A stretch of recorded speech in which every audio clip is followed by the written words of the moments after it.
when you look at the period, especially from 2008, that yes, we had, prior that, we had good growth, but when you look at the employment versus the growth, we never breached that 20% unemployment number. And the question is why? And you look at that, it was not necessarily, the growth was not necessarily backed up by investing in the economy, especially, as I said, in infrastructure.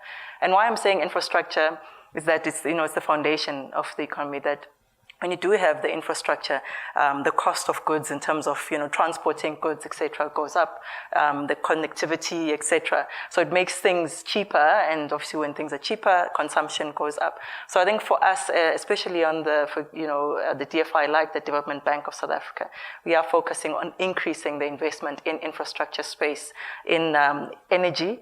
We see we had a bit of shortfall. Now it's coal. Today the issue is coal on the shortfall side, but it's energy, it's the water sector, it's the ICT sector and the transport sector. And of course, together with connectivity with the other African countries, because, we know that the African intra-trade is at only 17%, the way we are actually trading, with the rest of the world and not internally. So it's also increasing that Africa intra-trade, because once, as the continent will prosper individually, the countries also prosper. So I think it's that on the investment side. Definitely, I think the other point I wanted to mention was on the governance, when you mentioned the patronage, that the governance hurts, and I'm sure the economists will hopefully support that. The countries with the higher GDPs have governance that's good, in general, and transparency.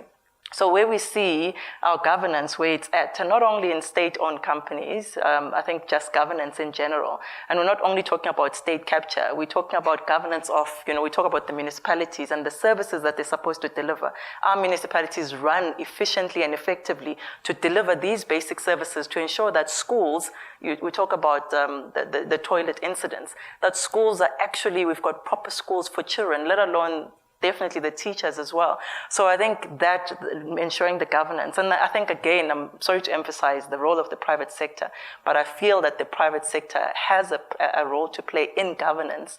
I heard one of the big listed companies had put an embargo on their executives and senior management from sitting on boards of state-owned companies because of the risk. And in my mind, I thought, that's the opposite of what should be happening now. We actually need the skills now more than ever. Yes, there is the risk that companies need to manage, but now more than ever, we need the skills from especially the private sector to assist in the management and the governance of municipalities. We talk about revenue leakages, et cetera, et cetera. So I think it's that the governance. It's definitely the investing as well, as I said, in terms of the labor. Addressing the inequality, I think it's, when you talk about land and the cost that the past 10 years or so has had on the issue, I don't think we should be surprised that we're having these land debate issues because of that inequality.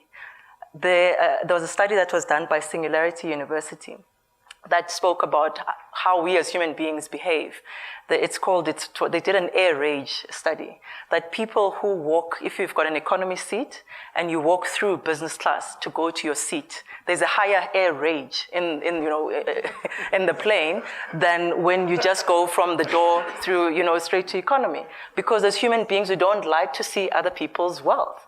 And that's why I'm saying we shouldn't be surprised when we see these land debates because of that Gini coefficient, that we definitely need to decrease it. Not only that, we need to increase the people's standards of living, but just decrease that Gini coefficient. So I think it's also just focusing on that how do we ensure that we decrease that level of inequality.